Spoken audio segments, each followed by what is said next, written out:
এক গ্রামে বাস করত এক চাষি। তার ছিল এক ছেলে বলাই।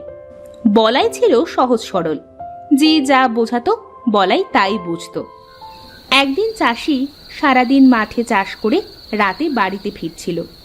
এমন সময় হঠাৎ সে চোখে একটা বীজ চকচক করে উঠতে দেখে। কি ব্যাপার, এই রাতে চাঁদের আলোতে ওখানে কি এমন চকচক করছে? বিষয়টা দেখতে হচ্ছে তো।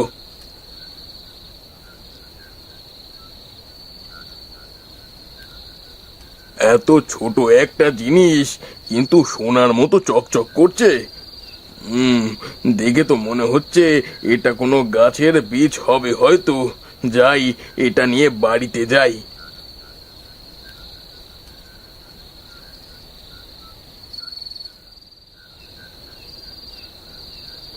আমি এই বীজটা লাগিয়ে রাখি, দেখি এই বীজ থেকে কেমন গাছ হয়।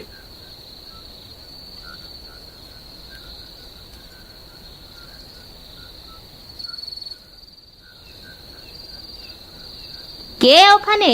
এইভাবে কে মাটি কোপাচ্ছে? ও তুমি? আমি ভাবলাম কে না কে। তা এখানে কি করছো? ও কিছু না, এই টমেটোর বীজ লাগালাম একটা। কি? টমেটোর বীজ? তাই অসময় টমেটোর বীজ কোথায় পেলে শুনি? তা পেয়েছি, চলো, খুব ক্ষুধা লেগেছে, কিছু খাইতে দাও তো। হ্যাঁ চলো, তুমি বসো, আমি তোমার জন্য খাবার নিয়ে আসছি। বলাই খেয়েছে? হ্যাঁ, ও খেয়ে ঘুমিয়ে পড়েছে।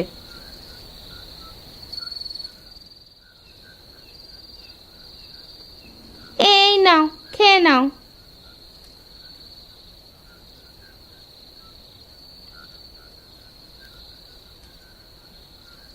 বাবা, তুমি এসেছো?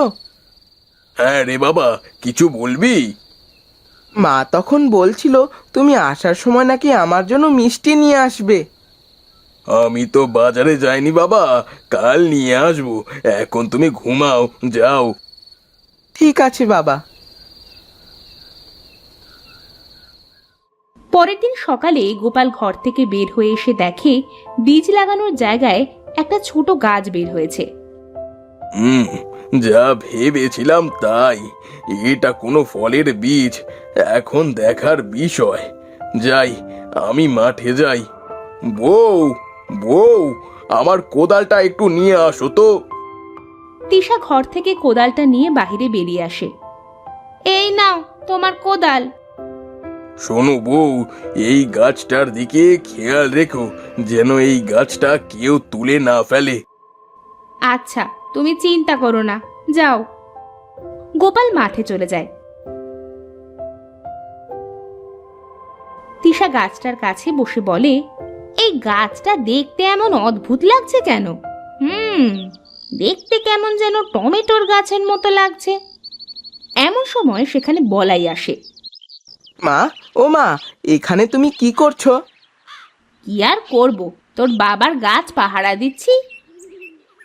শোন, তুই এই গাছটা সারাদিন পাহারা দিবি। দেখবি এই গাছটাকে যেন কিছুতে না খেয়ে যায়। খেয়ে গেলে তোর বাবা বকা দিবে। আমি গেলাম। তিশাই বলে সেখান থেকে চলে যায়। বলাই গাছটার কাছে বসে থাকে। এইদিকে গোপাল মাঠে জমিতে কাজ করছিল। এমন সময় সেখানে নিতাই আসে। ও গোপাল দাদা, তা সকাল সকাল মাঠে চলে এসেছো দেখছি।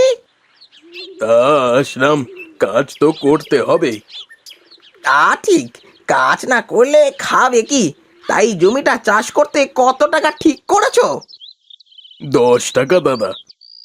তা বেশ, তাহলে থাকো, আমিও যাই গো, আমারও অনেক কাজ আছে। এই বলে নিতাই চলে যায়। গোপাল সারাদিন মাঠে কাজ করে সন্ধ্যের সময় বাড়িতে ফিরে যায়। আর গিয়ে দেখে বলাই গাছটার পাশে বসে আছে। এই কি, গাছটা কত বড় হয়ে গেছে! আর বাবা বলাই, তুই এখানে বসে আছিস যে? মা বলেছে এই গাছটা পাহারা দিতে, যেন কিছুতে এসে খেয়ে না যায়। আর বাবা দেখো, গাছটা একটু একটু করে কত বড় হয়ে গেছে। তাই তো দেখছি। আচ্ছা চল বাবা, ঘরে চল।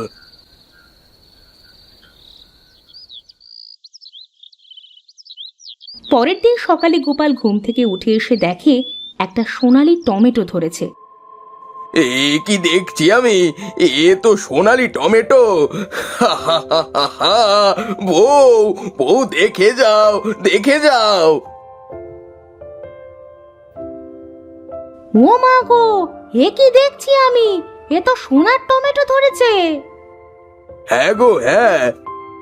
যাক, এবার আর তোমার অন্যের বাড়িতে কাজ করে সংসার চালাতে হবে না। শোনো না, একটা কাজ করো, তুমি এই সোনার টমেটোটা বিক্রি করে আসো, আর আজ অনেক কিছু বাজার করে নিয়ে আসবে। হ্যাঁ গো, হ্যাঁ। আর দেখো, গাছের নিচে কত চারা গাছ হয়েছে। বাজার থেকে এসে আমি আমার উঠানে সোনালি টমেটো চাষ করব। তা করিও, এখন বাজারে যাও। গোপাল সোনার টমেটো নিয়ে বাজারে যায়।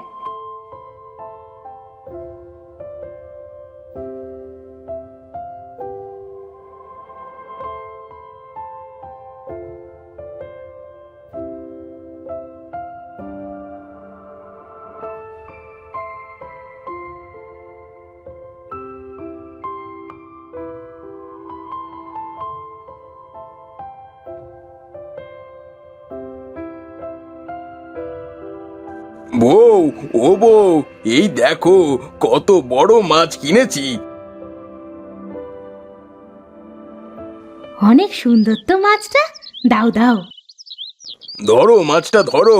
আর এই নাও, টাকাগুলো ধরো। তিশা মাছ নিয়ে ঘরে চলে যায়। হুম, একটা গাছে একটা সোনার টমেটো হয়েছে, তাহলে আরো লাগালে আরো বেশি হবে। যাই, চারা গাছগুলো তুলে লাগিয়ে ফেলি।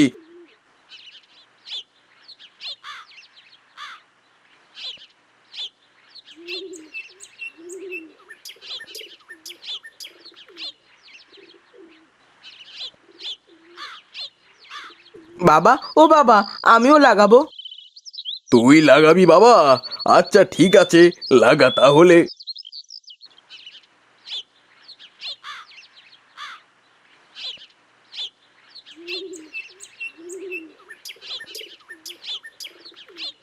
হ্যাঁ, এবার হলো আমার সোনালি টমেটোর বাগান।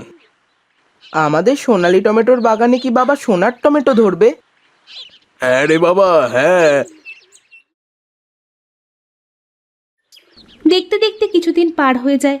সব টমেটো গাছগুলো বড় হয়ে যায়, আর সবগুলোতে সোনার টমেটো ধরে। ওগো দেখো, আমাদের কত সোনালী টমেটো ধরেছে। হ্যাঁ গো, হ্যাঁ। কাল সকালে সবগুলো টমেটো তুলে বাজারে বিক্রি করতে যাব। ওগো, আমার জন্য একটা শাকনলি হার বানিয়ে দেবে? দিব বউ, সব দিব। আগে সোনালি টমেটো গুলো বিক্রি করে নি। আচ্ছা ঠিক আছে, চলো এখন খাবার খাইবে।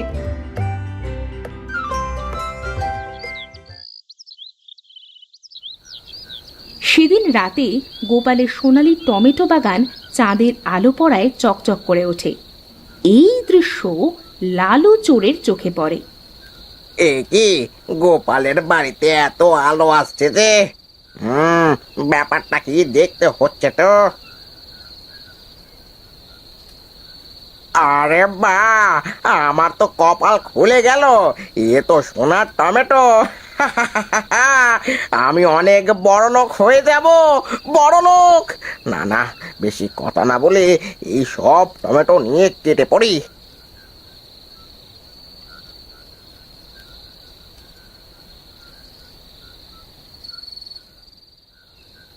লালু গাছের সব টমেটো একটা বস্তার মধ্যে তুলে নেয়, তারপর সেখান থেকে চলে যায়।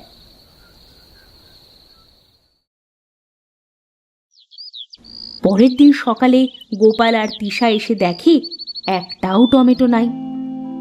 ওগো, ওগো, আমাদের সোনার টমেটোগুলো কোথায় গেল? আমি তো এইটাই বলি, আমাদের সব টমেটো কোথায় গেল? তাহলে কি রাতে চোর এসেছিল আমাদের বাড়িতে? চোর? চোর হতে পারে। আমাদের গ্রামের চোর থাকার মধ্যে তোর ওই পাড়ার লালু চোর। আচ্ছা বউ, তুমি ঘরে যাও, আমি গিয়ে দেখে আসি লালু চোর আমার টমেটো চুরি করেছে নাকি। এদিকে লালু সব টমেটো বিক্রি করে রাস্তা দিয়ে মনের আনন্দে হাঁটছিল। ওই তো লালু চোর বাজারের দিক থেকেই আসছে, আর কি যেন বলতে বলতে আসছে মনে হচ্ছে। এই বলে গোপাল একটা গাছের আড়ালে লুকিয়ে পড়ে আর লালুর কথা শোনে। রাতে বড় একটা দান মেরেছে, আজ রাতেও যেতে হবে। যদি আজ রাতেও এমন একটা বড় দান মারতে পারে, তাহলে কাল আমি এই গ্রাম ছেড়ে চলে যাব। গোপাল, তুই করবি সোনালি টমেটো চাষ, আর আমি করব সব চুরি। ও, এই ব্যাপার। দাঁড়াও চান্দু, আজ রাতে আমার বাড়িতে এসে দেখো, দেখাচ্ছি তোমার মজা।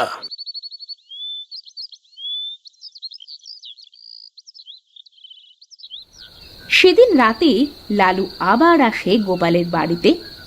তারপর যেই টমেটো তুলতে যায়, এমন সময় একটা কণ্ঠস্বর ভেসে আসে। আজ যে তোর রক্ত খাবো আমরা।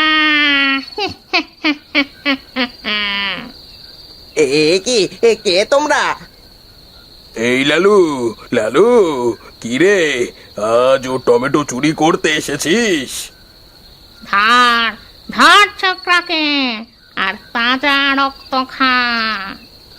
না না, আমাকে তোমরা খেও না। আমি আর কোনোদিন এই টমেটো চুরি করতে আসবো না। এই টমেটো কেন, আর কোনোদিন চুরি করব না। মাফ করে দাও। এই কথা মনে থাকবে তো, যদি চুরি করতে যাস তাহলে কিন্তু তোর রক্ত চুষে খেয়ে নিব। যা, পালা এখান থেকে। লালু দৌড়ে সেখান থেকে পালিয়ে যায়। এমন সময় গোপাল আর তিশা টমেটো গাছের মধ্যে থেকে উঠে বলে,